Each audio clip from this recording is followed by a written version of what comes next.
Howdy, howdy. We are live on another Friday night with a brand new spanking live episode of Tex-Trek, where we are going to be discussing this week's episode of Star Trek Picard Season 3. So a big one. They ended, I guess their first story arc of the season. So And they finally talked about the elephant in the room, so that's a big thing. Oh yeah, that elephant. There's a few exciting things to talk about in this episode, but I don't know. Maybe some people maybe it's not what they wanted. Maybe some people that's what they'd been hoping for years. So I don't know. We'll go over all of that. But I think we should just go ahead and dive on in with my lovely crew here. So let's just go ahead and get the show started. I'm Fathery. This is Dave. I'm Rachel. This is Aaron. And this is Tex-Trek.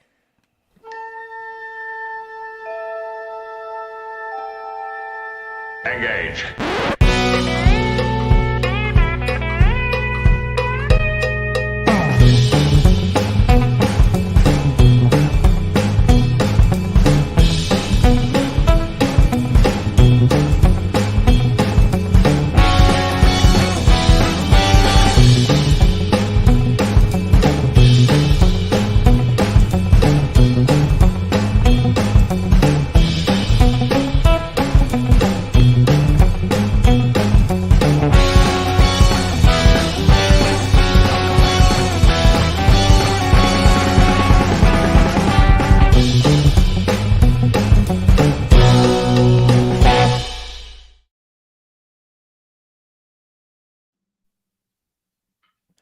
Welcome back aboard the Starship Texas for the 233rd installment of the Tex-Trek podcast, the home of Star Trek fandom from deep in the heart of Texas, where we take a deep look at Star Trek old and new. And tonight we're talking about Star Trek Picard Season 3, Episode 4, No-Win Scenario.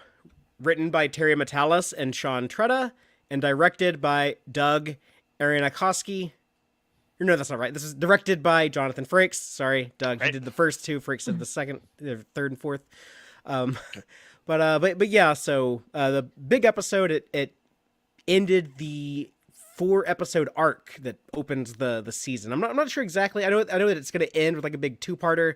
I don't know how the next 4. I don't know how they divide into. I think there might be like a standalone and then like another maybe like a 3-parter or something like that. But yeah, it's cool. I like this. I like kind of. Having these season broke down in chunks like that. I like it. Is that how the producers like described it? They said this is kind of like a definitive wrap to the first arc. Yeah. I mean, I haven't heard that, but I haven't seen a ton of stuff. I didn't know if it was an official thing. It certainly feels like it. But I mean, yeah, that's I think that's obvious in the viewing. Sure. But then they have talked about, like the big 2-part ending to the whole thing. So I don't know how the next 4 are going to be, like I said, but I guess we'll get one we'll random bottle episode that's just like out of like nowhere, left field kind of thing. Trelane is back. Yeah. They just deal with it. It's like unrelated to everything else. I would love it. Like, I feel like that's what's going to be the Moriarty episode, right? Yeah, that's true. It's probably going to plug in, but I bet it may be a little off kilter like that. That'd be cool. Mm-hmm. Well, before we get into this, I do have a little bit of housekeeping to do. Most importantly, I want to give a huge thank you and shout out to all of our Patreon supporters who make the show possible. That's going to be Starfleet, Sohel, Cake is Eternal, Gay Clevin Lundstrom, Crazy Dutchie, Joanne Robertson, John Daw, Geek Filter, Earl Grey Trekkie, Quarks Bar, and our anonymous supporters. Thank each and every one of you so much. And for all of y'all and anyone else who might want to become a patron, we're going to be having our monthly Patreon watch party on March 18th, Saturday, next week. If you're watching this live on Friday, it'll be next weekend. And we're watching the episode Way of the Warrior that kicked off season 4 of DS9. It's that big double-length episode that brings Worf to the station. There's a lot of big battle action with the Klingons, a lot of Cardassian stuff. Dukat is in it. Garrick is in it. So it'll be a fun one to revisit, I think. And so I encourage people to join the Patreon if you want to partake in those watch parties. You can come in as little as $2 a month. If you want to be more generous, we have some additional perks as well, but $2 a month will get you into the monthly watch parties. And with all of that being said, I I should remind people, I just got back from the Star Trek cruise they did last week, I guess, from day of recording. Starfleet Sohel and I did a recap video on YouTube a couple days ago, so people can find that if you want to see some pictures I took from the cruise and just me talk about that experience. We did a debrief. He was like my Worf, and I was the Raffi. He was like my handler, and I had to like go in to like be like debriefed. So. And you got to meet Captain Shaw, among others. Or well, he was there. I asked him if he wanted to be there, but he told me no. I understand that's his thing. Yeah, it's one of his pastimes, his hobbies. Sometimes Asked him I'm to like, sign my book. He said no. do you want avocados on that? They cost a little extra. And he's like, no. He's like, yeah, I love you guys, I really do, but no. Request denied. Yeah, so I guess another important piece of news, depending on where you are in the world, we here in the United States are about to enter daylight savings time, where a whole hour is robbed out of my life, and I stay bitter about it for most of the year until I finally get it back. Yeah, it's one less hour to prepare for next week's show, which I'll be thinking about each and every day from now till next Friday. But if not everyone changes their clocks, not everyone does it the same time as the United States. So, if you're in the UK or Europe, for example, and you watch us live on Fridays, then you might need to check what time 7 p.m. Central will be on Here's Friday. a random fun fact. Arizona also does not do daylight savings. Yeah. But they do it. I love how they do it. They just change time zones. They'll just switch from mountain to Pacific, and then from Pacific to mountain. And I wish Texas would do that and just switch from central to mountain, and then from mountain to central. But Except I that wish we would just not the change. part of the Period. the problem is Texas is in more than one time zone.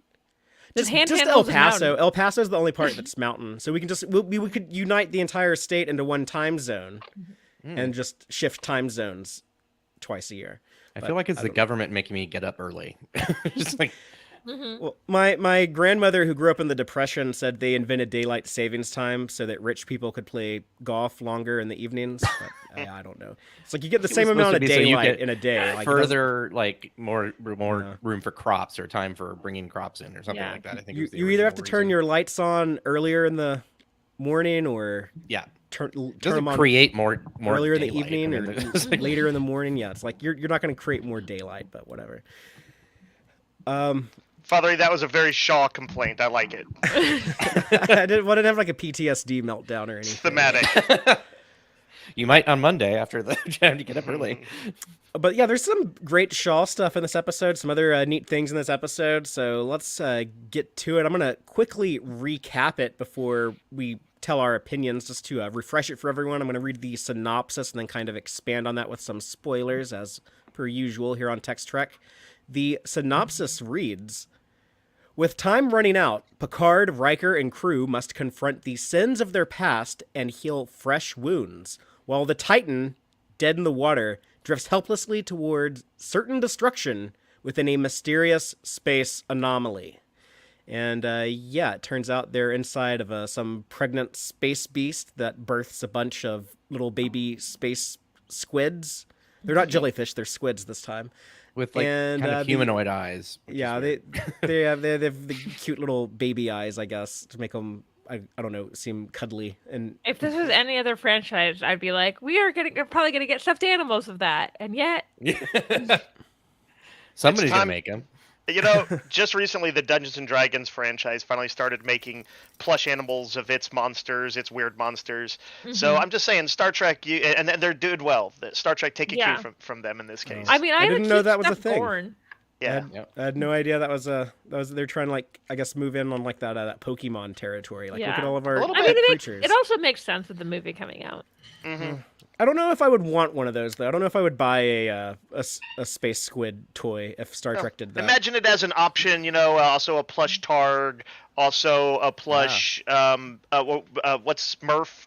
There'll be options. A slime worm. He's a slime worm. Yeah. Right. I do have a cute stuffed Gorn, because the original series is the only thing they ever make merchandise out of. Well, that's because baby boomers buy the most merchandise, and they tend to be more fans of TOS. But that's changing. That's changed in recent years, and so I think we've actually moved in. Like I think TNG is the big merchandise thing now. I think that's already happened, and it'll probably be a big TNG fest for the next few years. But especially with the season of Picard. But yeah, the Titan escapes the nebula. Everyone's happy. We have some father-son bonding. We have the escape from the bad guy Vatic, who's been chasing them. So our heroes finally get like a big victory. Yeah, they got to bloody Vatic's nose. Yeah, after kind of being caught with their britches down, as Kirk said in Wrath of Khan. That was a very satisfying moment. Well, Aaron, since you weren't here last week, how about you give the first opening statement and just kind of explain your broad impressions and feelings on this episode before we get into the nitty-gritty details. I really enjoyed this because it felt like it was like a distilled Star Trek episode. It's like kind of like all of Star Trek. Everything that is part of it, and the new Star Trek, the old Star Trek. It's just it was really well done. Lots of character moments, which we don't get a lot of sometimes in Star Trek, where it's more plot driven. But it felt like we had plot and character at the same time. And doing my little reference to the animated series, there was an episode called One of Our Planets is Missing, which had a lot of similarities. They were stuck inside of a cloud. They used the cloud power to get out of it. And so it was like not exactly the same, but it had some elements of that. And I always love a good, I'm pretending to be somebody else. And then they give them the test to find out if they really are. And then they shoot them. I don't know. I know it was like really obvious when she walked in. I'm like, oh, okay, she's the changeling. But it was still satisfying.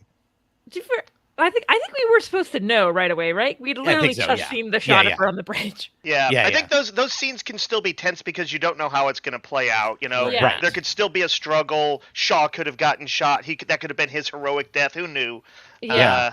Especially nowadays. Like if this was the 90s, no, it obviously would have been fine. But today, you never know how it's going to turn out.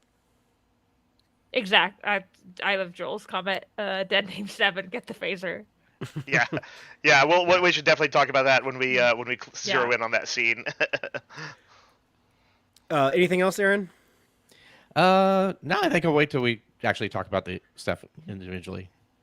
For me, I had a really good time with this episode. The second and third and fourth time I watched it. The first time I watched it, I think I was just like a little too tired that I was like, oh, let's like hurry up, get out of this nebula, just like hurry, like ride the shockwave. Come on, let's go. But no, the beauty of it to me was the thematics. It was kind of two things that tie into each other very well. But the idea of like birth, of like new life, of offspring, of the next generation, if you will, is so close to the core of Star Trek, and that optimism for the future, that hope for the future. That is how we experience that in life as part of the human experience, is with the next generation, our children, our offspring, our students, our the younger people that we mentor and then they carry on without us. So with Kirk discovering his son, with these space creatures being born, all of that stuff tying in together. And also the notion that they do a lot of stories about this in Star Trek, but crew and family and working together and united, we're more than these what's the expression, the whole is worth more than the sum of the parts, or whatever. I don't know, but you know what I mean, like a bunch of things together is better than them separate. So but yeah, it was kind of a lesson that Riker and Picard and I guess they all kind of had to relearn as they're reuniting that next generation crew and coming back together. But I liked seeing that, and I liked Riker's arc. I wasn't expecting that. They're really that's a big thing. The death of a child, and they're not brushing over that. They're finding ways to incorporate that season 1 thing into the season 3 story. So I appreciate that as well. And yeah, I'm happy to be out of the nebula. we had a good time doing the submarine movie stuff, the Wrath of Khan, the Balance of Terror, the Memento Mori, the Strange New Worlds one. But yeah, I don't need half the season to be spent there. So happy to see that they're moving on to the next thing. I'm very curious as what that's going to be. I didn't get my Raffi and Worf fix this week, so I'm looking forward to seeing them next week. Dave, what about you? It's funny you mentioned the nebula thing, and last week I was like, when are they going to get out of this nebula? But it didn't bother me this week. I think last week it was because they actually kind of emphasized the repetitive failures when Riker was trying to get him out, and this week it felt like that they were working towards a solution. But I was also just more engrossed in what was happening on the ship.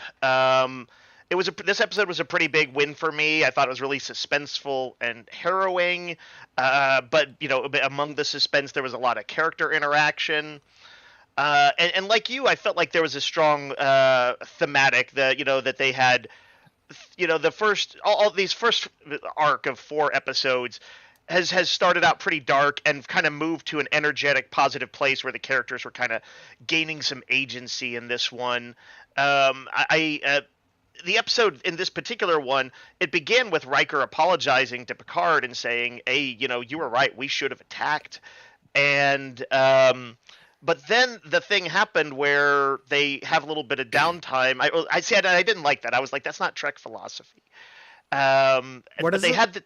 they had their downtime and they turned the problem over, and they kind of got to what Picard was telling those, the enthusiastic, students and ensigns or whatever, the cadets, which is that, if you've got your crew with you, you can, no problems insurmountable. And so building to that and having Picard, Riker, and Beverly all working in tandem at the end, I really felt that classic TNG energy, even though the rest of the crew's not there yet. I'm sure at some point they've got to be heading for Can that. we please have Geordi on the show, please? There's a LaForge on the show. Let's give him time. But yeah, I want to see Geordi with his daughter. I want to see them interact. Yeah. Anyway, I've lots of other stuff I liked. Most of my complaints were pretty minor. The only kind of notable one is so far Vadic's boss is kind of coming across as something of a generic villain. But I feel like that will, as we learn more about motivation and stuff. Yeah, I mean, I can't imagine like having any kind of strong opinion on just like 2 lines of mysterious dialogue. So it's the way they're presenting her. But like Hans Gruber walks onto the scene and in 5 minutes you're enthralled. Oh, but are you talking about Vadic? Or I thought you were talking about like her boss. Her boss. Which admittedly hasn't had much screen time right now. It's just a presence looming.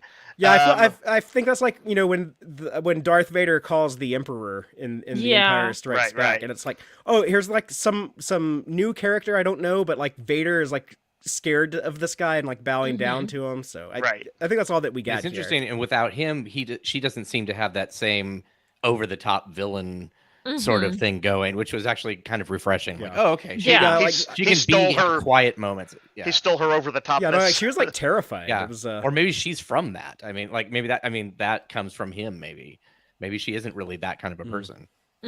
Whatever. Like if it's a Great Link thing, or like I don't know how that would actually work. That's hilarious. Joel in the comments says Vadic's boss is credited as the Face in the credits. Yeah, that seems like a crime boss. I looked for that because I was wondering who it was. At first I was like, the voice kind of sounds like Clancy Brown, and then I was like, no, it's not Clancy Brown, it's someone else. It sounds familiar. It's just a guy who does like a bunch of like voiceover work. It's not like a known Skeletor. Actor. I'm sure that makes me think it's probably like they're hiding who it is, and that makes sense. Rachel, if you want to go ahead and pick up, that was, like I said, this was a strong episode for me. I really loved this episode. I agree with all the themes. I also it really gave the actors like the time to like act like and not just doing like action-y bits, but like not just react.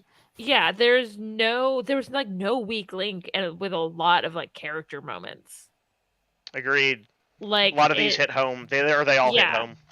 They And it just made me think of Jonathan Frakes a couple years ago saying that he was worried about coming back to Riker because he didn't think he was like a good actor anymore or something. And I'm like, what are you talking about here? I was like, I'm literally crying about like stuff you're doing right now. These last few episodes have been such a showpiece for Frakes. Yeah, it's one of those things where I was like, I hope, like, obviously his directing career is great and he's great at that, but I was like, I hope he doesn't like just abandon acting completely once he's done playing Riker. Oh, I think like, he might, because see him. I think when he plays the Riker death scene in a few episodes, it's going to be such a powerful moment. And he's like, I'm going to retire. I'm going to retire. You know, that's it. That was my Don't apex. make me cry more. By the way, we're gonna play your death. They all die like at the end of Coda. Everyone's just gone. That was the novel that ended the novelverse. The novel that ended. I do not know what this is. Well, there's a Star Trek book called Coda that basically like erased that continuity since it is no longer the prime timeline. It doesn't match the current shows. I still don't know why they couldn't just had like a lit verse and then like because the comics don't always match either. So whatever. To be fair, the books don't match up with each other. Yeah, true. That too. But I really love this episode, and it's like one of those things where it's like someone's like, "What's your favorite part?" I was like, "I don't know." Like they're all so good, and I was like, I could see this being. I don't tend to go and rewatch like just throw on like a random episode of like the newer Trek shows super often because for the most part they're serialized, and I was like, I could see me just randomly throwing this one on, and not being like, "Oh my god," like and not like. If I go to watch Discovery, I end up like watching a season. Is what I'm saying. Like, yeah, this episode feels like it's got a lot to chew on, and it does have like a sort of pretty directed problem to deal with.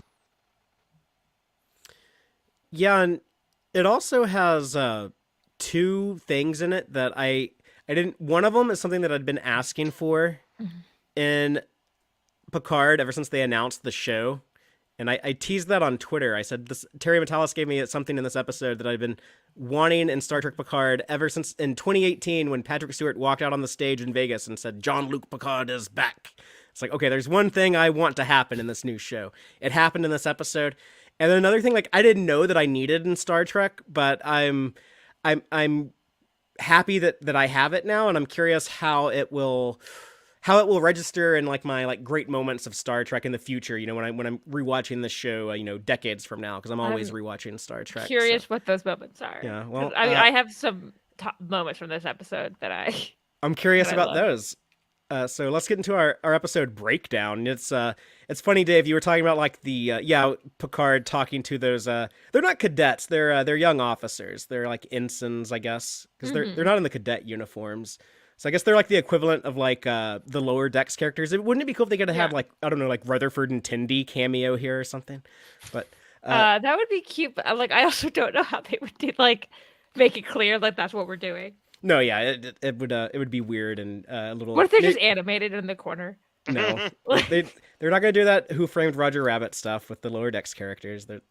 But that transition when, you know, Picard, he is being like, you know, optimistic and everything, and we know this is kind of like in his depressed years when he's the hermit of Labar and just happened to have, you know, been out at Guinan's bar, and these are probably like rare like joyous moments for him, but you know, he's celebrating there will be a time when you will need to remember that no matter how bleak or unwinnable a situation, as long as you and your crew remain steadfast in your dedication one to another, you are never, ever without hope.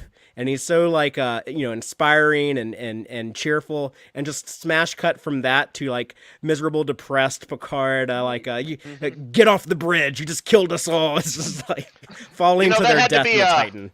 If you were one of the other officers on that bridge, that probably was the least inspiring Riker moment ever. yeah, he's talking about like morale, like that. Yeah, that just ruins everyone's morale instantly. But the ship is losing power. I like the thing they came up with like the shields. Like their shields are getting hit by those bioelectric waves, so they have to try to put all of their power into their shields for whenever those waves come, just to stay alive as they're falling, and eventually they'll still be crushed in the gravity well. So, Riker tells Picard to, you know, go spend your final moments with your son, and we get the father-son bonding in the holodeck. which conveniently uses an existing set that they built for season 2. So, I that scene where Riker says, My glass. "I recommend you use the next few hours to go get to know your son and put your affairs in order." There's a gravity to him that I thought that was some really amazing work from Frakes. It was a very intense sequence. I fully believed that like Riker believes they're about to die. Right, and he talks about like that hopelessness that he has, and I misspoke a few weeks ago when I said like, oh, it's so fun watching Jonathan Frakes playing Riker. It's like Riker is like has never changed. He's been consistent over the years, and then but this episode was like, oh no, there was like a big change in him, and yeah, of course it would come from losing a child. The thing is, like, I think he's like has been putting an act on to try and like convince everyone he hasn't changed. He seems like a person who has that very kind of outgoing front so naturally as Riker that yes, he could be hiding pain underneath that quite easily. And then as they say, like the one person he can't hide it from is Deanna for like multiple reasons. One, it's his wife; she's known him a very long time, and two, she can sense his emotions. I was glad to see her get some time in this episode and get to see some sort of a more serious conversation stuff. But yeah, Father H. So she Picard goes to get his affairs in order. Father I think you muted yourself. You're muted, Father A. I knew something weird was going on. I was trying to type something and muted myself so it wouldn't pick up the keyboard. But the thing in that scene when Riker is like telling Picard like go spend this time with your son, he's like, that's what I wish I could be doing. I think we're all about to die. I wish I could be with my son. But we get the explanation of why Troy and Kestra are why there was like tension in the Riker family, and they were just he was so miserable and like just depressed, I guess, and they were like, yeah, it kind of sucks being around you, Dad. So, he went off to the adventure. Did he indicate a lack of belief in like an afterlife? Yeah. He's basically like, he's accepted his son is gone forever. He'll never see him again. And that hopelessness was so much, and that's what he ran away from. And he, was doing the Starfleet thing again. And now he finds himself back to feeling hopeless on here on the Titan. But the Jack stuff was not something that I particularly. I mean, I never wanted there to be like a Picard Crusher kid to begin with. Everyone knows that I was like, please don't do that. Please don't give me David Marcus, the Next Generation. But now that we're here, I love their interaction at the bar because it was deeply personal to me and very reflective of my own relationship with my dad, who I knew him growing up. We lived in the same small town. I saw him all the time, but we were never particularly close when I was a kid. And it was only like as an adult that I kind of, when we were able to like, okay, we're both like grown dudes that can be friends, that I feel like we really bonded. And it was like these types of conversations, over drinks in a bar where, I was like, oh, let me tell you like this, this one story about like these crazy girls I was hanging out with, and just like stuff like that. And just getting to know like, oh man, like here's a guy who had like, an entire life, and, we have a lot in common. We have a lot that's different, but, it's fun to just kind of, I just felt like there was a point in my life where it felt like we were finally like getting to know each other. And so a big reason why I like Deep Space Nine is my favorite show is I love watching Ben and Jake. I love the Sisko family. That's kind of like the relationship I kind of grew up envious of when I was watching that as a kid. But I used to say like, oh, I guess like I turned out to have kind of a, Captain Kirk, David Marcus relationship with my dad. But no, I think this is more closer, the Picard and Jack stuff. So yeah. It's, as much as I said I didn't want this, I have to admit that, okay, I actually really like it now. Yeah, I think I didn't want the cliche of it, but it's being done so well that I'm like, okay, it's being done so well, I don't mind that we're doing the cliche. What I liked about Jack Crusher in that scene is how he kind of was he wasn't kind of like into bonding with Picard, but he wasn't being malicious. You could tell he's a pretty decent person overall Yeah. because he would make a point Yeah. to say, "Hey, I'm not saying this to kind of hurt you or anything." He's like, but I don't need to be like a part of something. You know, it's kind of clear he's probably lying to himself or hasn't Yeah. quite accepted that. But Yeah. he's like not. He's like, I'm not just trying to hurt you here. This is just who I've been and who I am, and I can be an outsider and I'm okay. And it seemed like he was genuinely touched, like in some way, when Picard says, "I think I need it," and he was like, "Okay, Yeah. I can do Yeah. that for you." That like, was so good. That was No, so good. that was Yeah. a great moment, and someone close to me in my life just told me last night actually that she said being vulnerable is not weakness. That's strength. It takes a lot of strength to show your vulnerability, and that's basically what Yep. Picard was doing, almost kind of like setting an example to his son.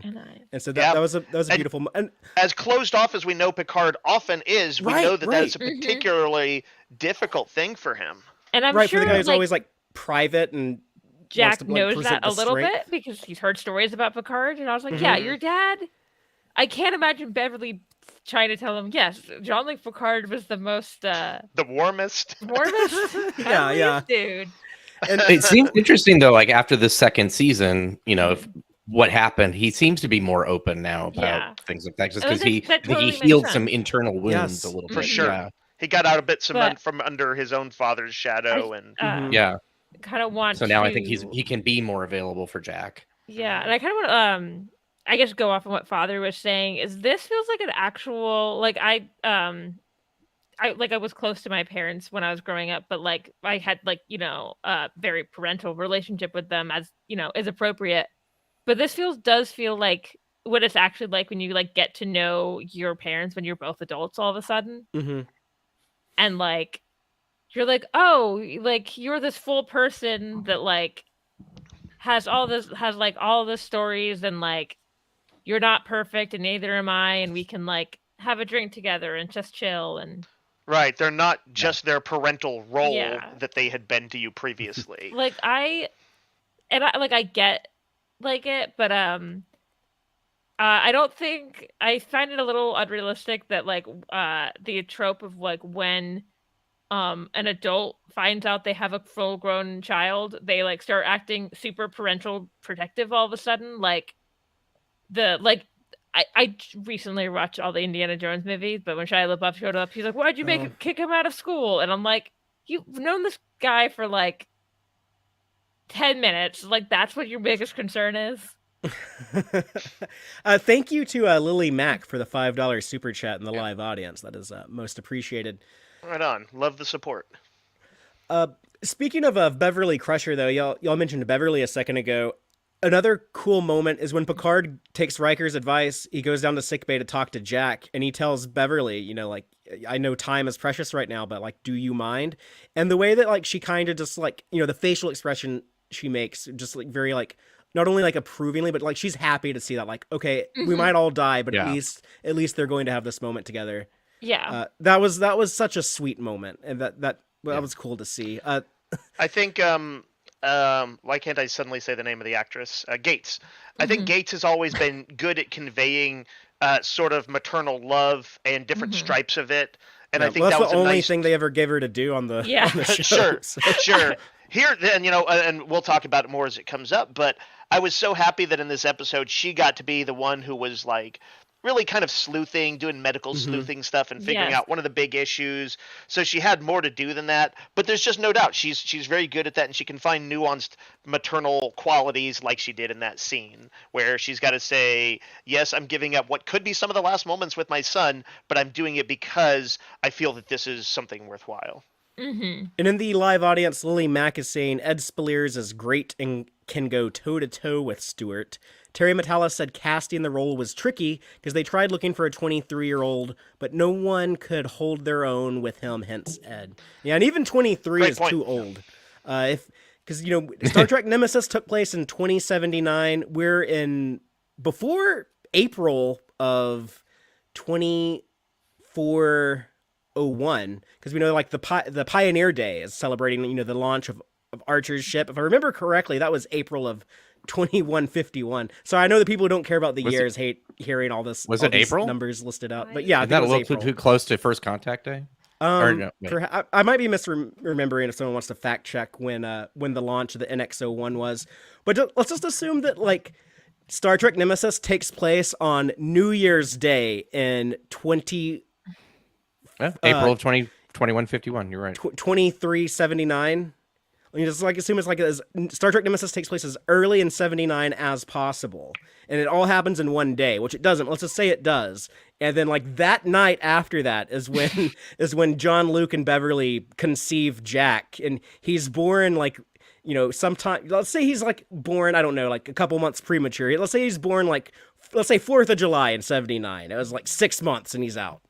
So that's the youngest. I'm sorry, that's the oldest he could possibly be, and that would make him what? He would be 20. He would be like 21 and a half here. So. And what is he supposed to be? Well, they don't say. Picard's like, how old are you? 23 or 24? But no, he's younger than 21.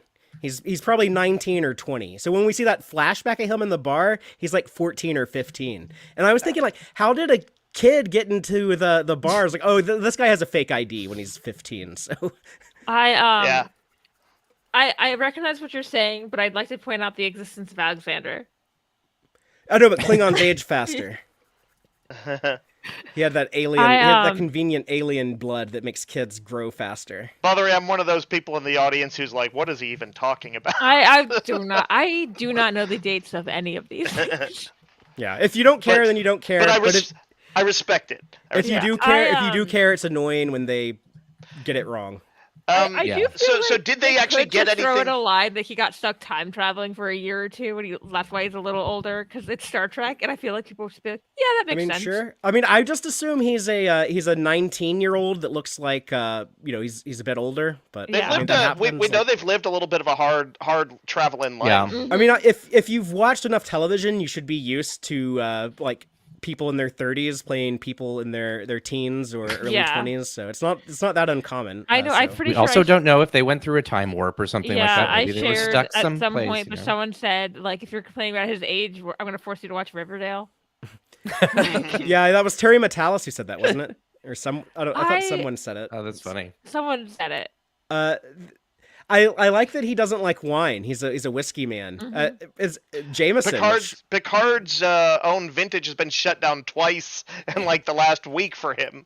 I have a bottle of Jameson. Like I can't quite reach it. There's like a shelf, but like 5 feet away from. Maybe I should open it up next week's show because we'll be streaming on St. Patty's Day in a week. Oh, wow.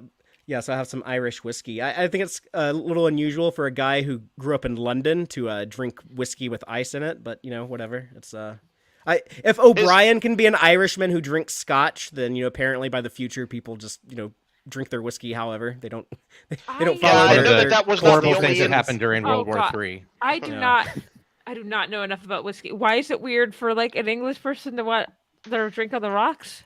Because they don't do that. That's like frowned upon. Oh. Over there. It dilutes the whiskey. Oh. But even though he was schooled there, picked up an accent there, that's maybe not. The way he was, he was probably drinking before he was in. He learned to drink whiskey somewhere else. Yeah. Probably with his underage ID at 10 forward. I would imagine that probably he was drinking cheap whiskey and he wanted it watered down because it didn't taste very good. But so the same scene that gave me this thing I never knew that I needed, but just this moment that I felt like deeply personal and reflective to me. But it also gave me the thing that I had always wanted in this show that I know a lot of people probably have a problem with, but it's like, oh, they're going to do a streaming show and like, oh, okay, Discovery just said, this is so fucking cool. It's like, I want to hear Jean-Luc Picard drop a F-bomb. And I want them to prove that it can be done in a way that's like not played for jokes. It's like a serious dramatic moment that just seems organic and natural. And I think that'd be like a really cool thing to do that you could get away with in a modern streaming show. And they did it. And it was like not that big of a deal, or at least to me. It's just like, oh yeah, it was it just felt like two dudes. I've only seen like one person complain about it, so yeah. It's like two genuine dudes just talking to each other.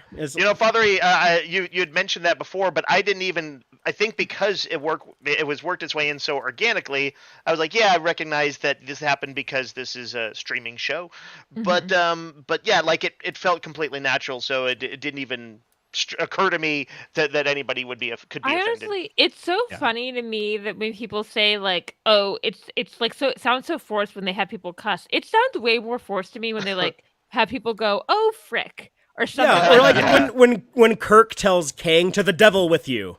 Yeah. It's like Yeah. no one says Yeah. to the devil with you in real. And I know that some They people do like it in Kirk's time.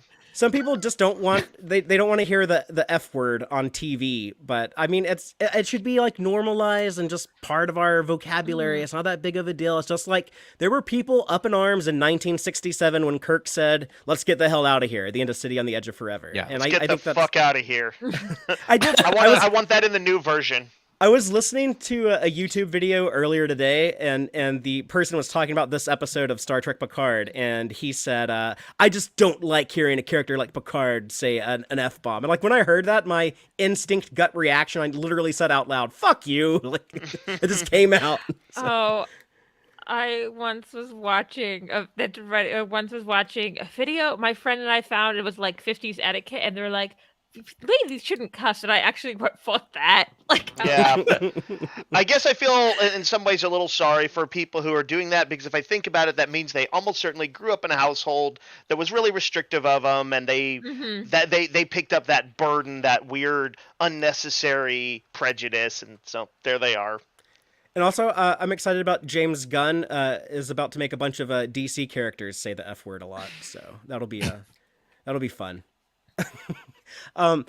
Shaw kind of crashes the party though when Shaw comes in and has his moment, his big thing, which is not entirely him. He does admit that hey, your mom is really liberal with the painkiller. So he's like, yeah, like that was actually a Blazing pretty good impression of Shaw. Blazing Bev has got Liam Shaw high AF right now he during did the a scene, but aside from the rest of the acting, he did a pretty good job of looking like he was high on painkillers, kind of looking around a little bit. He looked a little wild-eyed and sleepy simultaneously. and I Maybe think they that shot it like 2 a.m. or something. I think that's funny that that he is like so messed up. She probably did that on purpose. Like I don't really like this dude, and my friend Will Riker is probably a better captain for me and my son right now. So I'm gonna make sure this guy has to stay off duty a while. I trust Riker more than him. That's Blazing Bev for you. So yeah, and he makes the reveal of something that it seems like most of y'all had suspected, or many people had suspected, but I'm guessing that most people were also very satisfied with it because it was so well done.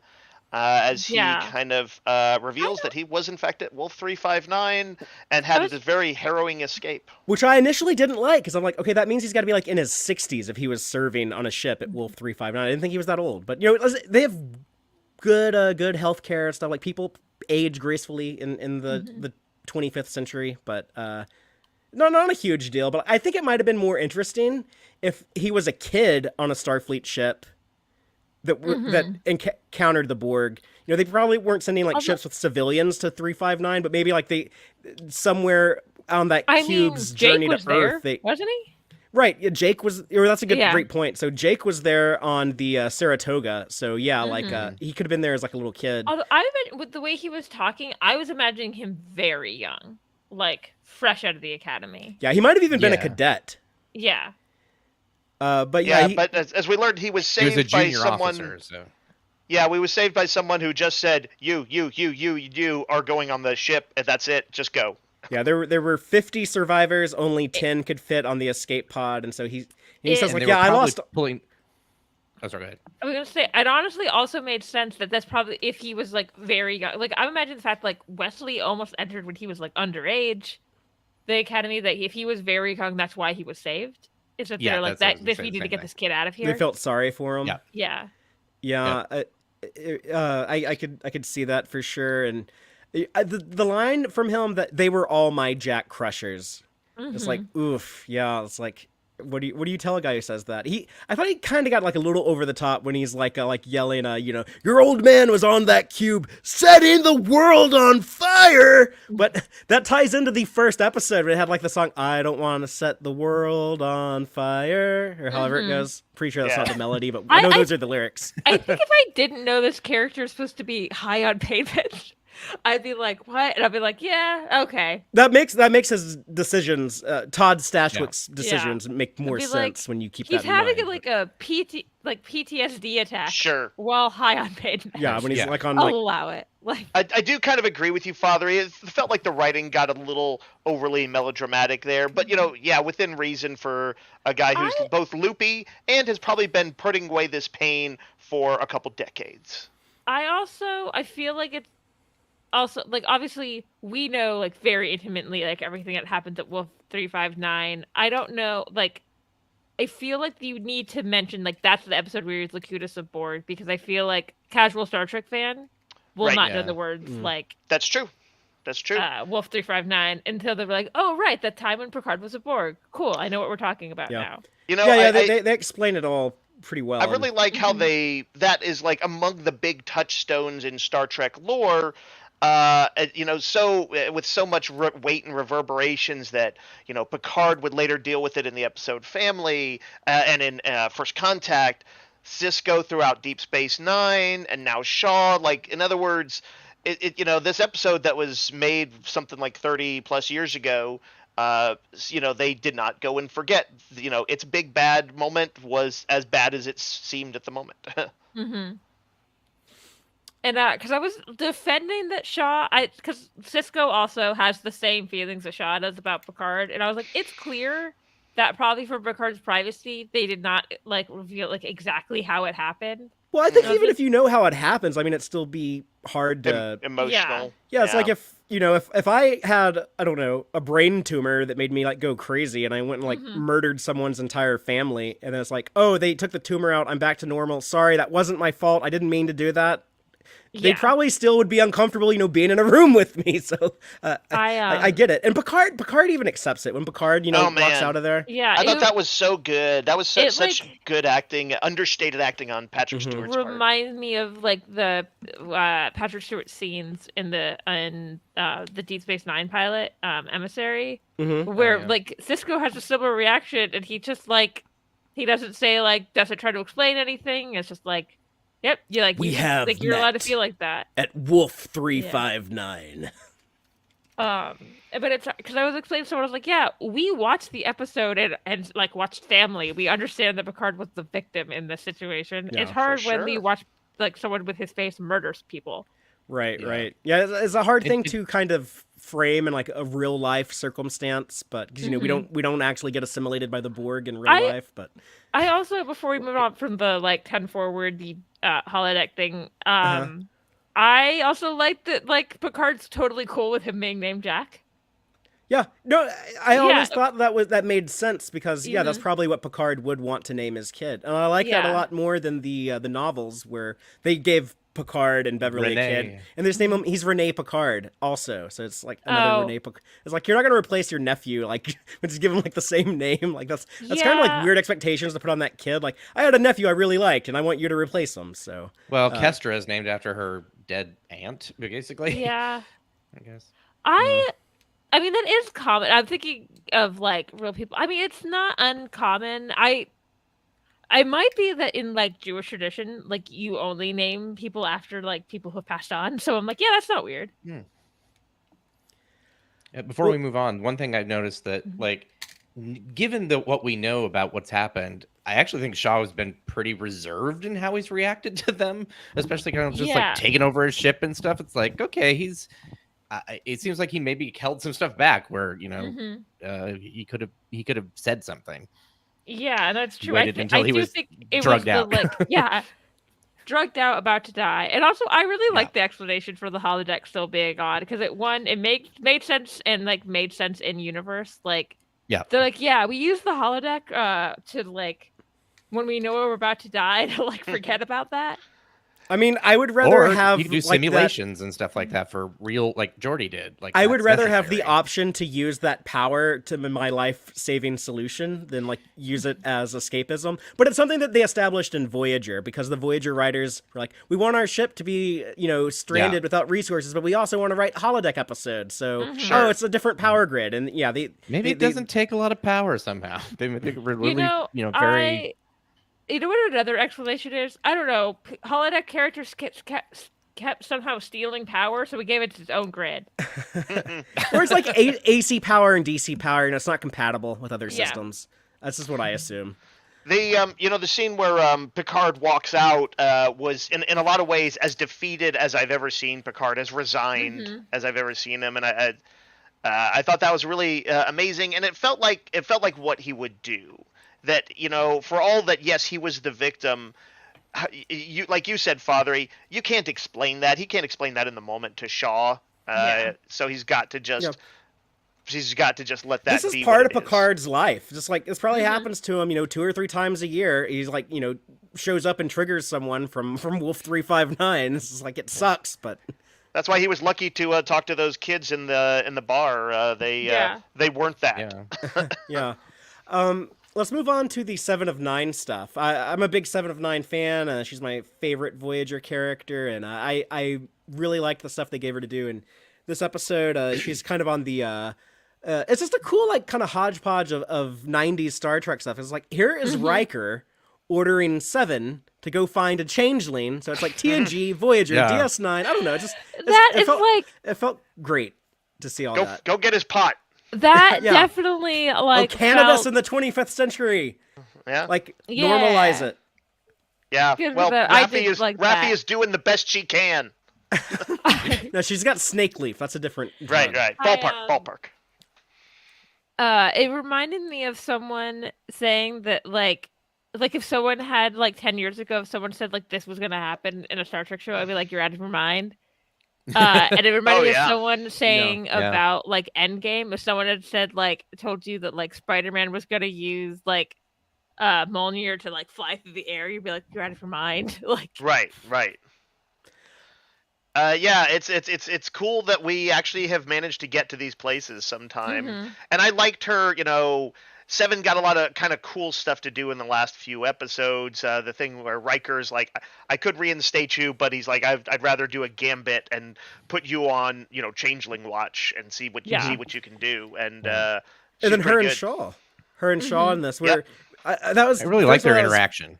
Yeah, it was funny when he's like, "Don't come," don't when he doesn't want to talk to her, and then he does the Changeling 101 because she missed the Dominion War. She was on Voyager when the Dominion War happened. She hadn't come to the Alpha Quadrant yet. So Shaw's basically like, "Look, here's how they work," and then they have to rest in a pot and all this stuff. So what Rachel was saying, if you're the audience that doesn't remember, didn't watch DS9, this tells you everything you need to know. Is that a picture of Odo? Yeah, so there's a picture of Odo on the Shaw's Starfleet pad, and he's explaining when they have to regenerate, they sleep in a bucket or a pot. It was weird to me how similar it did look to Odo's bucket, but they are different enough where it's not an exact replica. So okay. Yeah, they have similar aesthetics, I guess. Yeah, I guess changelings think that's fashionable. I love Odo when was she has trendsetter. when she has the shootout in the corridor. In the corridor with the thing, and it's starting to go into the wall. I did think that she should have shot it again while it was trying to do that.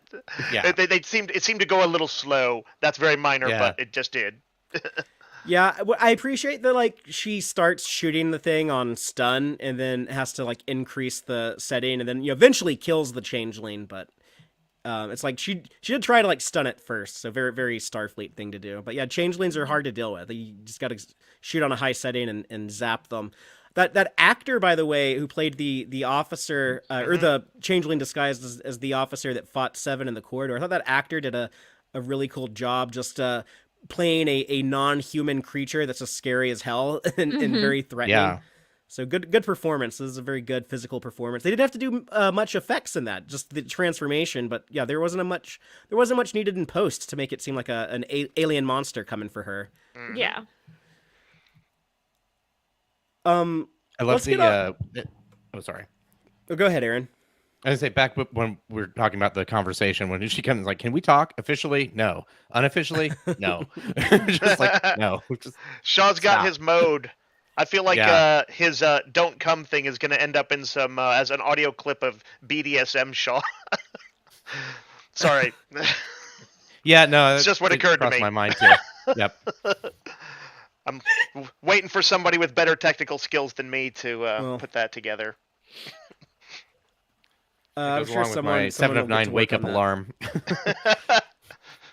alarm. On that note, let's get off the Titan for a little bit and go over to the Shrike and talk about Vatic and the creepiest FaceTime call I've ever seen in my life.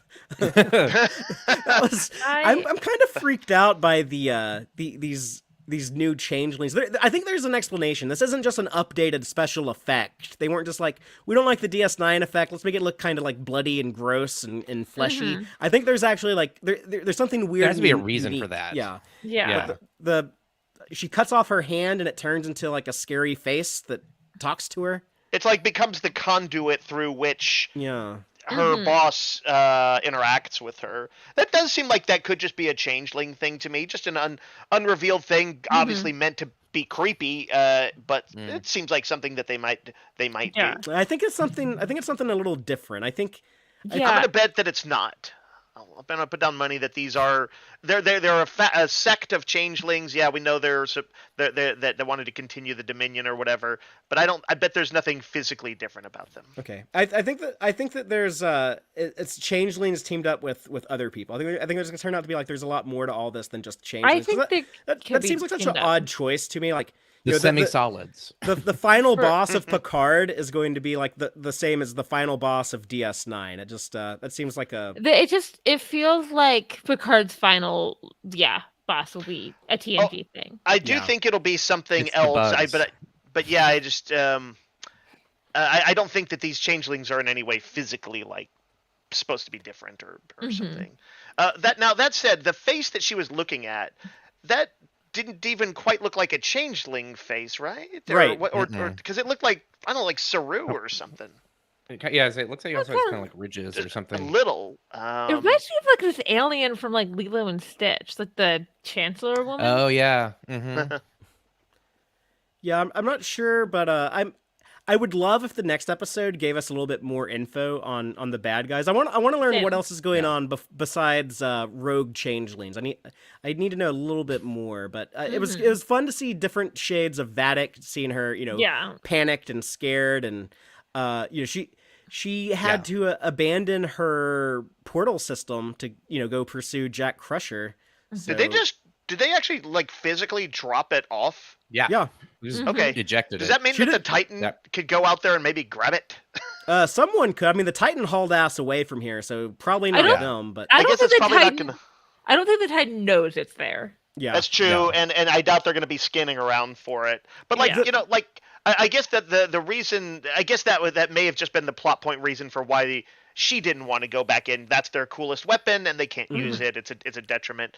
But it does seem weird that they made like, I thought they could just power it down. That they physically dropped it off seems a little weird. Well, I think it was either because someone else will pick it up in a future episode, or there's going to be a battle with the Shrike where they didn't want the Shrike to have that ability. Yeah, well, I'm wondering also if the way the power was doing that kind of that pulsing thing. I wonder if they knew that, and like that would have turned on the weapon or done something when it hit it, even if it was off. I'm fine with the explanation because we don't know anything about this portal tech, so I was fine with the explanation. Sure. Like, oh yeah, you can't take this machine down there. The gravitational distortions will not be good for it. But it's labeled the Daystrom Institute of Advanced Robotics. So we're definitely dealing with lore soon. I think lore was the other thing that they broke out of the Daystrom Institute. Yeah. What does that have to do with robotics, though? That's weird. The portal thing, I have no idea, but it's just apparently it should be advanced technologies. They store the portal tech at the Robotics Institute for whatever reason. Yeah, it seems like there might be a little bit of square peg round hole kind of plotting going on there, but we'll see if they've got a somewhat more clever way to explain it later. I like this conference table. There's That's a cool. lot of There's a lot of talk on Twitter, I guess, today because Terry Matalas was saying something about Vadic's a changeling, but I don't know if he's being serious or if he's joking around. I don't know if she's a changeling. He also said his favorite track from the soundtrack on this week's episode is going to be a track called Shaw's Funeral. So he jokes around a lot on there. Yeah. So, but it was fun seeing I Amanda guess I Plummer. assumed she was a changeling at that point, but I did too, but I also because she didn't seem to be in a lot of pain about having done it. Yeah, but why would Yeah. a changeling have to cut their hand? Like they can just like it just falls off. Extrude it. I don't know. Maybe she's a Like- weirdo. She's into it. What Aaron was saying, I- like maybe the hand is changeling and the rest of her isn't, and just like that being attached on her was Yeah. kind of how she is It being could be controlled something or like something. that. Some sort Yeah. of bio, Um, connection or whatever. It was fun seeing her spin around in the chair like Amanda Plummer's father did in Star Trek VI when Christopher Plummer played. Yeah, actually, if somebody could just go and overdub that, that's something else I would like somebody to do. That and her dad and show their connection. I appreciate the restraint of not making her quote Shakespeare because that would have been Yeah. too much. Little much. So, Not yet. so thank you for not doing that. She does have a poetic turn of words sometime, but yes, Mhm. she has not but done that. There's always like a tinge of like madness to it. Like she's not all there. She's a little cuckoo. Right. Yeah. She's a little bit about how they sometimes do Arkham villains in Batman, A little And Amanda Plummer is really histrionic. good at. She's really good at playing, like a little off kilter, like a little cray cray. And, She's and great at obviously, when she was talking with the guy, she was talking as if it was another person, and she actually Yeah. had a different personality at that point. So I don't think she's fully one thing because unless she does have a split personality. Yeah. Yeah. Maybe she's different when she cuts off the goo hand, or maybe Yeah. she's just like really scared of whoever she's talking to. Yeah, maybe she didn't even want to do this. It's Yeah. possible that Right. she's Goo being Hand is the manipulated. one that's all kind of weird and predatory and talks Yeah. like that, and she herself Yeah. is just kind of a vessel. Yeah. Let's get these people out of the nebula. They come up with their escape plan because Beverly does the doctor thing. She figures out the contractions. And they all hang out around a table and talk it out. She and, got a blue jacket, like her lab coat. Yeah, she's in the Yeah. lab coat. Riker is kind of the holdout, and I love that. Yeah, they're giving Dr. Crusher stuff to do, and because they remember her friendship, her and Deanna Troy's friendship on TNG, they're gal pal besties, whatever, for 7 years because they were the only two women in the regular cast. But when she reminds Riker, like, Troy would want us to do this because, this would be about trust. And just, how Riker has become so risk adverse that, like, he would rather just go ahead and admit defeat and take the chance of, like, well, maybe I can, like, leave a voicemail for my wife. If we just give up now. Like, he's willing to give up for such a little prize as that. I do and I do kind of understand that sentiment. Mm-hmm. It's like here's a thing. Most of the thing they ask you to do on airplanes when you're crashing is not gonna save you. It's to preserve you so your family can identify you and Oh, that is? I didn't know that. yeah, that's the fact. That's why they ask you to bend down if you were ever to crash. It will save your teeth, and dental records are how bodies are identified. That's a Good bit of a bummer. times. I literally cried Night, everybody. at him just trying to leave something for Deanna. Yeah, the thing where they he was left on bad struggling- terms. They parted on bad terms. So he wanted to try to fix it. He wanted to Yeah. give her some closure, some solace. At some point, he started his journal to her, or his last message. And I'm trying to think, did he pause after that? It was he was struggling and couldn't in the moment find his way to quite say it or something. Yeah. I can't remember. But I really, it felt real. Mm-hmm. But the beauty of this is, the last couple of episodes, or I guess the last episode specifically, there's that conflict between Picard and Riker where they had a disagreement when Picard was like, we have to fight, and Riker's on the side like, no, we have to take flight. It's we have to run. And when they're all, sitting around the table talking to each other and working together, it's like, oh, they actually end up, combining both ideas. It's like, oh no, we're gonna run away, but we're gonna punch the bad guy in the face on our way out the door, and that's how we're gonna make our run for it. So it's more of what Picard was telling those young officers in the opening, when it's like, when you have your crew around you and you're dedicated to one another and you work together, then nothing can stop you. And it's just like when he's telling like that story about the Herodian Alpha that hunted him, and it's like it was because he was working with Commander Worf, and that's how he defeated him. Or the story he tells Jack about Jack the First and how they survived in that shuttle by working together in unison. So you have like this whole message of of family and camaraderie that's really cool. And I also like, it's like Picard comes up with the plan to run away, and then Riker ends up coming up with the plan to like fight. yes, like them. they like, that's are a able to beautiful switch. way of framing it. Yeah, it's like, but because they were working together, like they each had the answer for the other one's plan, and that's what provided the solution. Their biggest problem before was that they were kind of so set in their ways that they didn't allow themselves to sort of synergize. Now, to be fair, they also didn't have a lot of time. They were just getting hammered by the strike and all that. True. But none of these people had any idea, 48 hours earlier that this would be going on, so they're all just kind of flying by the seat of their pants. True. Right. I wonder when all is said and done what the death toll on the Titan will be for Shaw to have to deal with. But we'll see. I don't know, but I'm sure he's done everything possible to keep it as low as he can. That seems to be his the reason for his kind of neurotic neuroses and his a bit of standoffishness.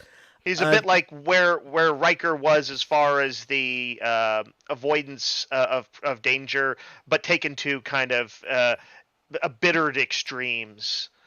But he does get to, obviously they give him an outlet here. They give him some grease monkey stuff to do. And so the Blazin' Bev's drug cocktail conveniently wears off when they need him to go do some engineering stuff. And some people were probably confused get about something to this. reverse it. I heard someone say it's dumb that like on this entire ship, there's no one who knows how to work with these 20-year-old nacelle casings. What they actually say is the entire engineering team is busy. All the engineers are busy, and outside of the engineering department, no one knows how to do that other than him because it's old technology that people aren't used to. Right. I think within Star Trek's parameters, that is a perfectly reasonable explanation. It is, but some people don't pay attention when they watch. All they heard was, they don't have somebody else who can do this. Yeah, though it's like the ship is falling apart. The engineers are busy. It's like every episode, not only does Jack Crusher have some Britishism to remind you that he's British, like this week it was Bob's your uncle, Fanny's your aunt. But also, not only do they do that, but also Crash LaForge has to remind everyone that her dad is Geordie. So in this episode, it's the changeling who does it. But it's very like Cindy McCain. She seems to bring up her dad a lot. Yeah. Like if anyone ever watches The View, there's like these super cuts on YouTube. They're just like Cindy McCain talking about her dad, John McCain, just like my father. Isn't Cindy McCain his wife? Or what's the daughter's name? That's what I'm trying. Now I'm trying to remember. I don't know. Whoever. No, I'm Sydney seems to like want to not be I think you might be right. She wants to be her own person, not just the daughter of Geordie LaForge, but she brings it up enough that you're like, you can't forget it. Her sister is the one that's closer to him and more similar to him, and she's the one that's a little different. I feel like it's largely, maybe a slight overdoing of the show, the show's writers wanting to remind us who she is until she gets hopefully a bigger scene later on. But until now, they're just like, oh yeah, we just need to remind you. She was the person in the previously on scene who respected Seven.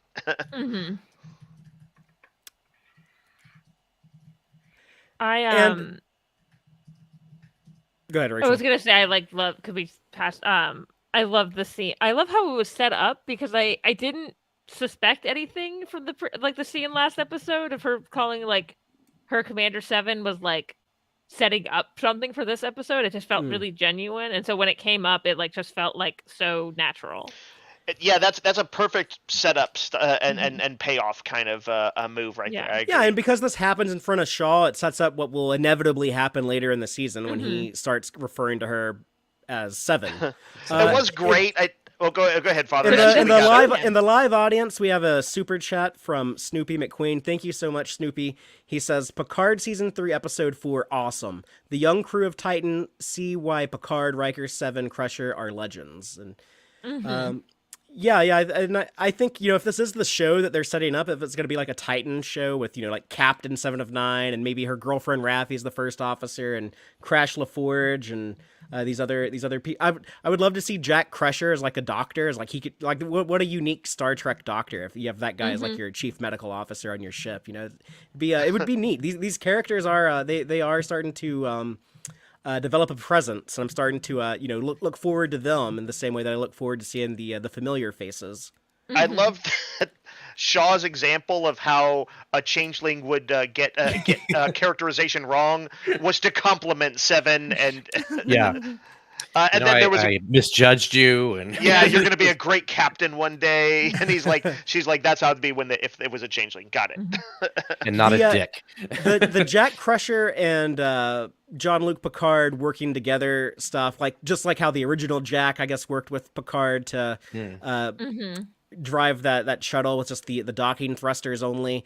But just seeing that synchronicity between them and that bonding earlier in the bar pay off here. And I also love that it's not just like Picard just barking orders and then Jack obeys. It's kind of a back and forth. Jack does spring into action when Picard's asking him to do stuff, but then when he gives advice like, no, just trust me, 4 more seconds and stuff like that, Picard, without hesitation, goes along with it. So it was great to see them, kind of treating each other as, that level of mutual respect. Yeah. No, they're treating each other like equals, which is nice to see. And we especially later, when we learn why Jack had his reluctance to ever meeting the guy to begin with, and it's like, oh man, like you really you feel sorry for him and understand his point of view as well. Yeah, what I loved about that sequence is that it's both kind of really heartbreaking and bitter to see Jack when the one time he tried to reach out to Picard was like, oh, the only family I need is Starfleet. Really kind of brutal. And yet they're juxtaposing it with a scene of the time of the present where essentially Jack, in addition to kind of getting some father-son interaction, is also part of that Starfleet family. He can see what Picard saw in that moment, I think. But just imagine like the heartbreak. I would say, judging him by that moment, though, it's like he didn't know that was his son. I mean, there's like, if you don't give the person an opportunity to like become that person part of your family, then you can't complain that they, I don't know it's kind how of an much unfair moment, but I can see how a young Jack might have right. done Like it. if he's 15, I get that. He's 15 years old. He asked this dude 15, like 16 here, like if like sure, no. did he thinks like I'm about to like introduce myself to my dad, meet my dad for the first time, and and he asks him like, did you ever want to have like your own family or anything? And he's Picard thinks it's just like some rando in the bar, like he says like the very like crowd pleasing. He read the room. He said what these Starfleet officers would want to hear, and he's like, Starfleet's the only. That's what I would do if we were on like a live stream and some 15-year-old was like, hey father, did you ever want a family of your own? I'd probably be like, the Star Trek fandom is all the family I need. And then, people would applaud, and then my little bastard son would run away and you'd crying. see, like, so-and-so has left the chat. Yeah. Yeah, exactly. And Picard doesn't know this is some. Is she supposed to, I'll go to this random dude who's like, well, my family's all dead. I'm the last one. Yeah. This is all I have left. It's kind of I feel like the writers are doing something in this season that I really like, which is also in that moment where Raffi's ex-husband was like, choose between knowing where your son is or getting some information from me, and that was not a fair thing either, but I can understand how the guy who went through the troubled times with her said that. And I like sometimes when people are shown to have those sort of frailties. No. I totally think that makes absolute sense that her ex would say that. Like, no, like you go on these weird Alex Jones conspiracy theory wild goose chases all the time. If you're gonna have a relationship with our son, you have to give that up. Prove to me right now you can give that up. Like he I- didn't know Here's that a she was question. actually like, chasing down a legitimate threat. Like he's like, no, like they didn't- caught the guy who destroyed the building. I saw it on the news. Like this is I do get where he's coming from, but part of me was still like, I don't love the thing of him basically being like, you have to choose between like having a career and being a mother, Yeah. which is, Yeah. I might have issues with that. Yeah, I think it'd be interesting. Honestly, he's a character I'd like to see recur at some Yeah. point if they find ways. The same way that it was cool to see throughout Deep Space Nine, Cisco's dad showing up. Her ex would be an interesting person for her to have maybe patched things up, but still have some sort of awkward moments. well, there's only Yeah. 6 more episodes of the show, so I don't know how much more he's gonna recur, but maybe Right, maybe no, I in wouldn't a future necessarily- Trek show. Yeah, some Yeah. future thing. Here's a question for. Oh, good.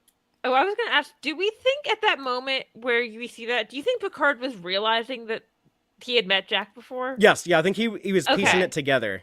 He's like, remember that weird dude who like ran away when I told him I never wanted my own family? Like, holy shit, is this real? Is this the fuck? Yeah, this is The way him. it was, Wow. the way it was filmed was. I had the same question, Rachel, but yeah, the way it was filmed was such that it did seem like he made the Yeah. connection. I Or they I both thought did. that's how I read it, but I was also like, I'm not sure I read it right. And even earlier, he asked Jack, like, have you ever been here? Have you ever been to Guinan's 10 Forward Bar? And Jack's like, no. Like, the second time you watch the episode, that, plays Oh different. yeah, and he definitely, because the way he's like, oh, you've heard the story before. Yeah, I enjoyed watching it a second time and seeing where Jack is kind of covering up and sometimes diverting the story because he doesn't want to talk about some of that stuff. Yeah. And as a ball cap dude, I'm pleased to see that ball caps survived to the 25th century. We'd seen them on the 23rd. We'd seen them on the 24th. They're still around on the 25th. Discovery, give me one in the 32nd if you can. You only got one season left to do it, so you better make it count. I love that baseball's hardly around. But the caps are Caps common. stayed.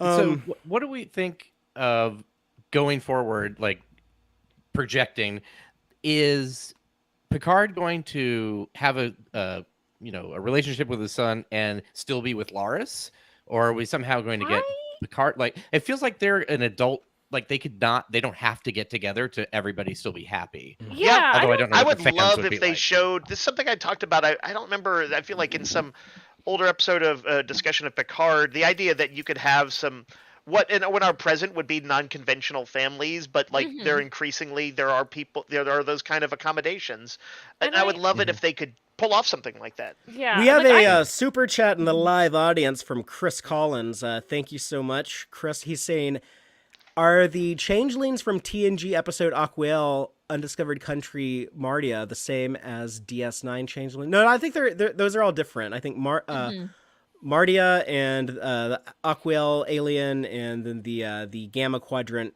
Dominion changelings. I think they're just all different stripes of shapeshifters. Aquil is more like the Vendorians. It seemed more like a biological kind of Yeah. thing.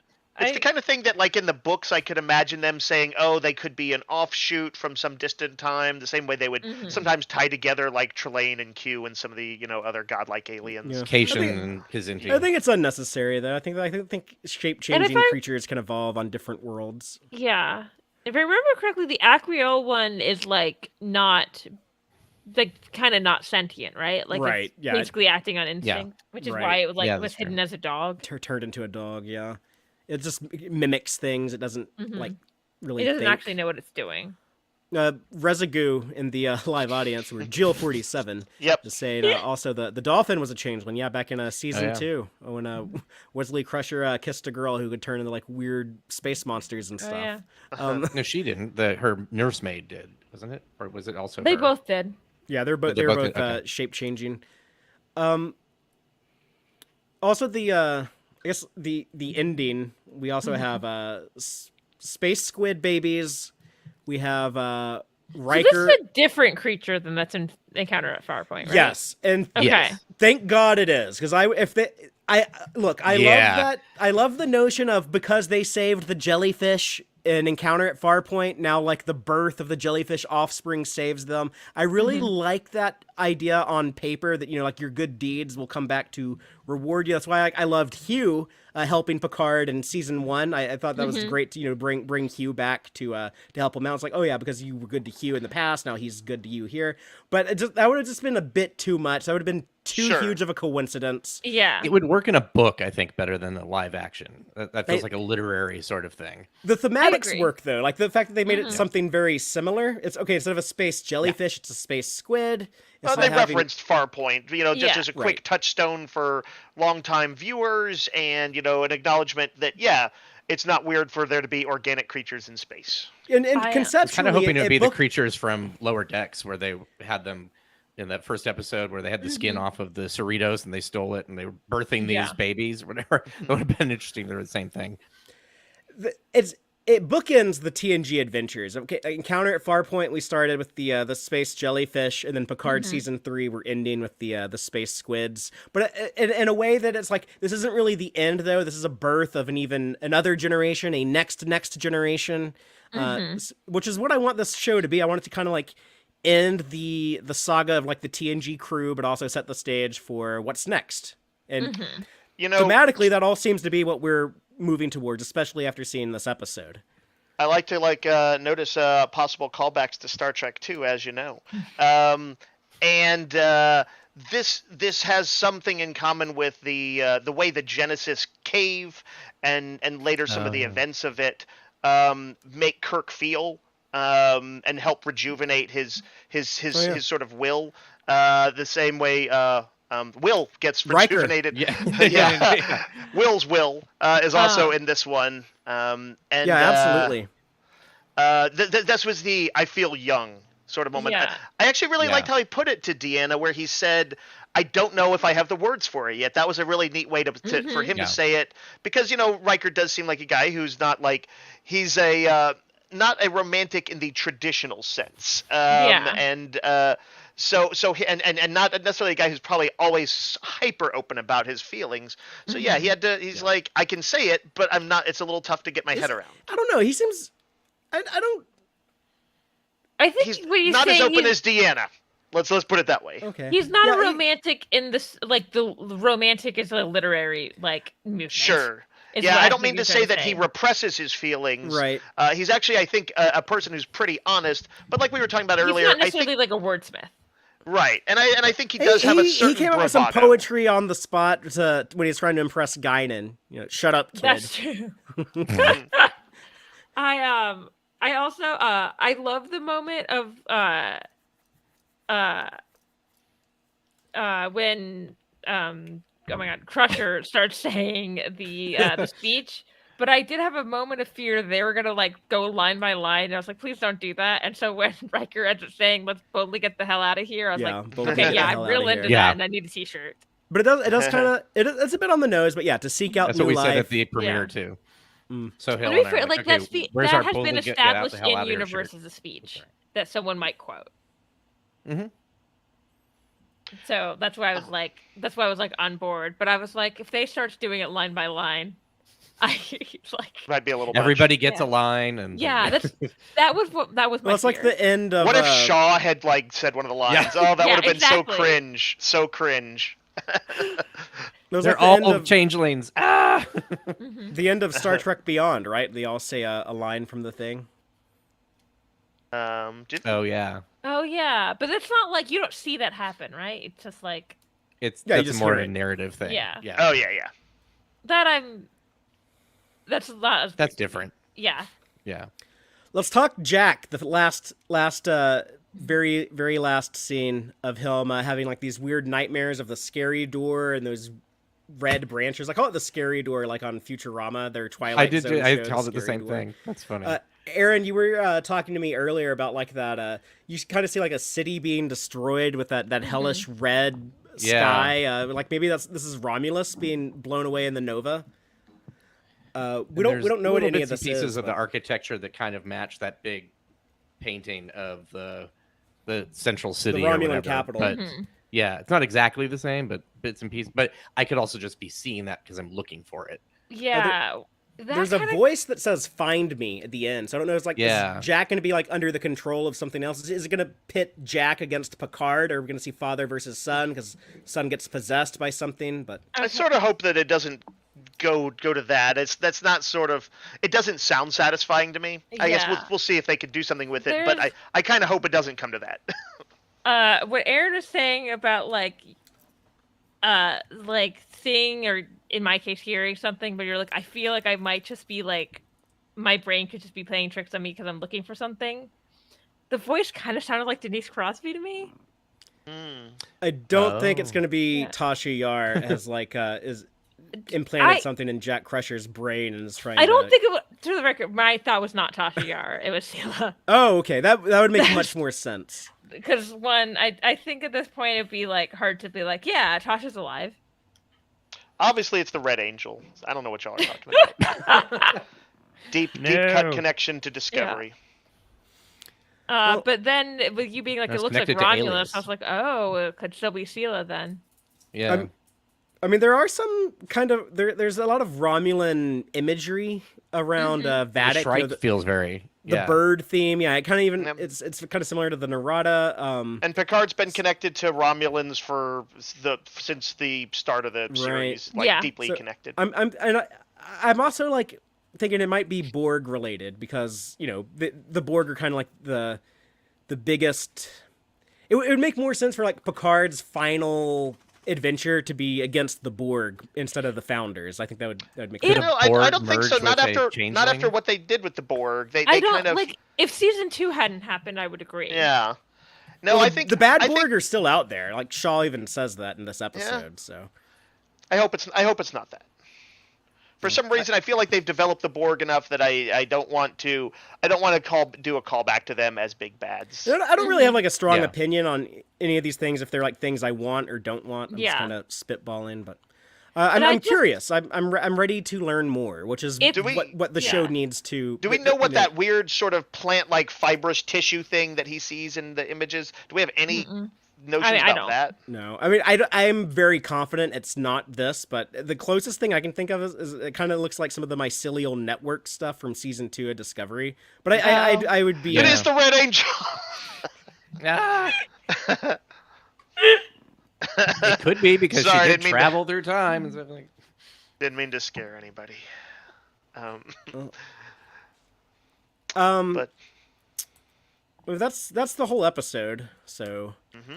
On that note, let's move on to the Gorn eggs. If you're unfamiliar with Tex-Trek, this is how we like to end by going over all the Easter eggs, in-jokes, and continuity connections I thought were worth sharing, or the Gorn eggs, as we like to call them. Starting off, the very, very beginning, I think it was actually the opening shot, was my favorite class of Starfleet starship, the beautiful Ambassador class, proudly displayed in 10 Forward. Which some people may or may not know is not only the class of ship for the Enterprise C that Rachel Garrett commanded, but that's also the class of ship of the Starship Texas that our show is broadcast from. Upon which we are sitting right now in our various ready rooms. Yeah, in our imaginary starship for our show. I do find it interesting how much stuff from yesterday's Enterprise is coming up this season. Yeah, we have the Rachel Garrett statue. Yeah, I'm like, with me feeling like that was Denise Crosby's voice, and I was like, am I imagining things? Or it's not the craziest idea. Yeah. I was also trying to think of what woman is like relevant to the TNG people that is not Deanna Troi or Beverly Crusher. I don't. Okay, I'll tell y'all after the show something about Denise Crosby's involvement. Does it have something to do with that? What's the thing that killed Yar? Armis. Armis was kind of a big pile of mobile tar that changed shape a little too, didn't he? What do they call him in Lower Decks? A big pile of shit. Isn't that what Tindy called him? Yeah. But not wrong. It was funny. I was on the Star Trek cruise last week, and on the last night, Tawny Newsome was dancing in the club up on the top of the ship at deck 14, and kept taunting Denise Crosby, who was drinking at the bar. Tawny Newsome was getting on the microphone saying, "Denise, get out here on the dance floor. I'm gonna feed your ass to Armis." And Denise finally did leave the bar and joined her on the just dance left. floor. But yeah, just left. That illustration of the Starship Texas, by the way, provided by Starfleet Sohel. It's good stuff. I like the ambassador class, but the one that was actually concepted. Oh no, before no, they no, no, actually no! had to I build despise it. that one. I like the You one that don't? was. You do? Yeah, Really? I like the one that was I on don't- screen. For me, the like super angular, like done in 5 minutes nacelle struts bothers me. A lot of people don't like it. I know I'm an oddball for, but yeah, I never liked I like the both of Galaxy them. class. I just like the other one. I never liked the Yeah. Galaxy class, so I wish that the Ambassador class had been the ship of the next generation. Next up, that first Picard story he told the young officers was about the Herosian, but they're a Star Trek Voyager species, and they even like acknowledged like what were they doing in the Alpha Quadrant and stuff. Like, how did they get over here? And did you ask Admiral Janeway for help or anything? But yeah, the Herosian, originally introduced in Star Trek Voyager season 4 episode Message in a Bottle. I know it's not the point of the episode, but I was like, I want that story. IDW, give us that comic. I also want a young Jack Crusher, Jack Crusher, and Picard series too. In Ensign Foster's quarters, 7 of 9 is snooping around and comes across a Calto game setup. You wouldn't call it a board. I don't know what you'd call it, but like Calto Sphere maybe. But yeah, it's the Vulcan logic game that Tuvok liked to play and taught Harry Kim on Voyager. It's another Voyager reference. Also looked like he had an Alexa that was having problems connecting. Like this red round disc with a red light on it. Oh, I didn't. It's not what it is, but it just reminded Right. me of that. Sorry. I forgot that that's what those look like because I don't have one. I have Google Home. I haven't had one in a long time. But yeah, that is pretty similar. Speaking of Voyager, when they go to the holodeck, Cool. they do kind of explain a bit more about like that whole Voyager holodeck system. I guess like the advantages of having it on a different grid. I still think that would probably not be the greatest use of power, but I just accept that was just a technical requirement. But it was neat when they walk in. There's kind of like the TNG holodeck grid on the wall, and then you get like that classic door sound effect. So Yeah. and more cool little appropriate nostalgia moments, like seeing Renee Auberjonois' face on screen for the first time since Prodigy. Prodigy brought him back on screen, and now Picard brought him back on screen. So his legacy lives on. And when Seven goes to get Odo's bucket, or not Odo, but this new changeling's bucket, she finds it behind that lit up panel. That made me think of Conscience of the King in the original series when Kirk is looking for the phaser set to overload, and it's in the red alert. That looks like it's a filter for something. The knife that Vatic uses to cut off her hand, I was talking about like the Romulan connections. That's actually Shinzon's Romulan or Reman knife. Narissa also had a knife like this in season 1 of Picard. So it could just be a coincidence. You know, some people might just, in the Star Trek universe, might just be running around with Romulan knives, but, you know, maybe it means something more. I don't know. That planet where Picard and Jack Crusher the First were going to hook up with some eager young women, that was Argalius 4. I'm so glad that they used that planet instead of Ryza, because Ryza gets mentioned all the time. Everyone forgot about Argalius 4.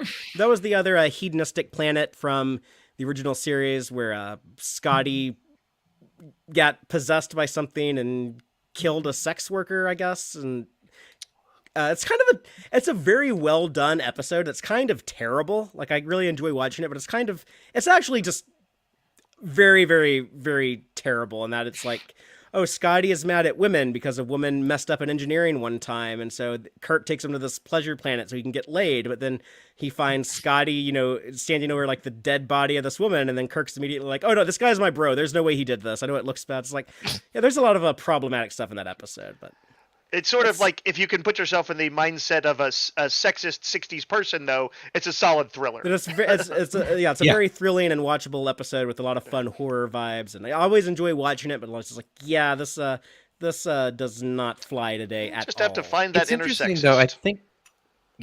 I think though that people kind of must have known at some point, at some level that it was sexist, because there was a commercial that was like kind of making fun of these sort of tropes at the time for Gino's pizza roll.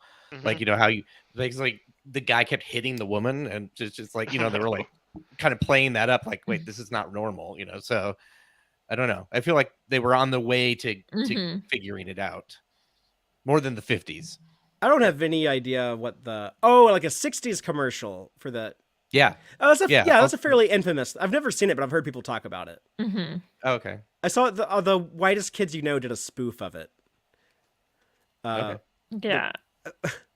We had the reference. We had the reference to Darmok, talking about the Temerian language. Yep, one of the more famous TNG eps. And of course, Shaw's callback to Wolf 359, the ship he served on, the USS Constance, can actually be seen in the PICARD end credits on one of those beautiful LCAR displays. But yeah, the Constance, it was a Constellation class like the original Stargazer. And of course, it's always interesting to me how much Wolf 359 comes up, and like the fact they were not able to show it on the actual show. Yeah, I guess we got First Contact. Yeah, First Contact. You also see part of it. We see a lot of it in DS9. In DS9, yeah. And then the last thing I'm gonna mention is the birth of the space squid babies, and strong parallels with the very, very original Next Generation story Encounter at Farpoint, which ended with the reunion of two space jellyfish that are in love with each other. And Dave made the joke when we discussed this episode long ago of what if when these two space jellyfish reunite and they kind of like hold hands with their tentacles. He was saying like, what if you start seeing like more and more tentacles start like interacting and then twining, and these things getting closer and then thrusting into each other. This is like the Enterprise just awkwardly being like, okay, we should leave them alone. Let's go to warp. Let's get out of here. Engage. Wesley would be like, Mom, what are they doing? Yeah. Why do I feel like that's going to happen on Lower Decks now? It seems very, very up their alley. Mike McMahon, is he going to be called like a dipshit from Chicago in the Star Trek fandom from now on? 'Cause he's from Chicago, so I think that's his inevitable fate at this point. He was on, of course, what do you call it? The after show. What's the after show? The Ready Room. The Ready Room. Not Mike McMahon, but Todd Stashwick, who's also a real life dipshit from Chicago. But anyway, yeah, he has a lot of fun with that. It's good. He's really into Trek. He's kind of a big nerd himself, and so it's worth watching that episode. Like nerd tattoos and stuff too. Yeah.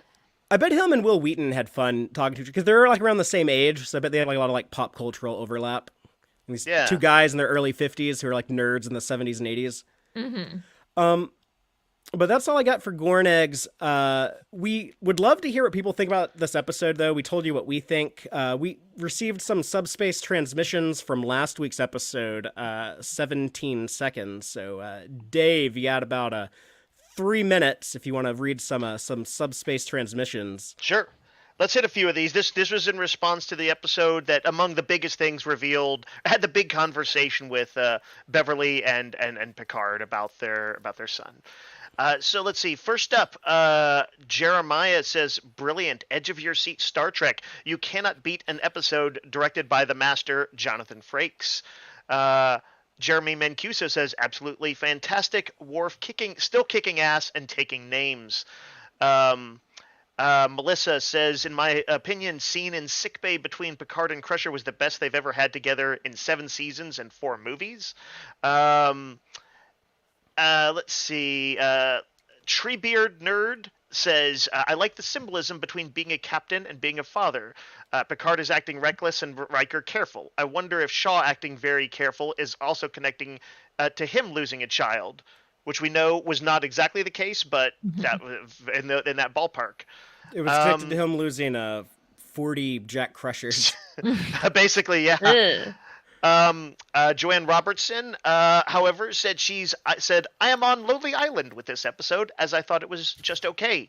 The discussions that Picard and Crusher had was wild, and while I understand Crusher's reasons, I think her decision to not tell Picard about Jack was wrong. I absolutely enjoyed Worf and Raffi, however. And Tracy also says, I'm probably in the minority, but I felt it was just okay. I like the first two better. I like the pairing of Seven and Jack. They seem to work well together, even though it was only briefly. Also, I didn't realize how much I would enjoy Raffi and Worf teaming up. That was my favorite part. Let's see, Judy Johnson felt a little depressed by the episode and said the Titan scenes were tough to watch, and WTF was Picard thinking with that attack nonsense. Let's see. Then Irium, however, says, I practically turned into goo while watching it, and has 3 mind-blown emojis. Let's see. Steven is really near, says the Raffi Worf dynamic is all I want in a Star Trek intelligence show. Pair these two with Michelle Yeoh, parentheses, time travel, and Alexander Siddig, and I'm in for a Section 31 series with stakes, humor, and heroes who kick ass. That'd be neat. That would be. And that's all I got for Subspace Transmissions this week. Cool. Well, thanks for that. If anyone out there has thoughts on this episode, you can leave a comment on YouTube. You can reply to my tweets on Twitter. You can sound off on the Tex-Trek Facebook page or join the Tex-Trek Discord server and talk about it with us there. Links to all of that in the description wherever you're watching or listening to this. We'll be back next week, usual time, 7 p.m. Central, Friday night. Again, we're changing from standard time to daylight savings time, so keep that in mind. And you can also listen to us wherever you get your podcasts. But until next time, as always, live long and prosper, y'all.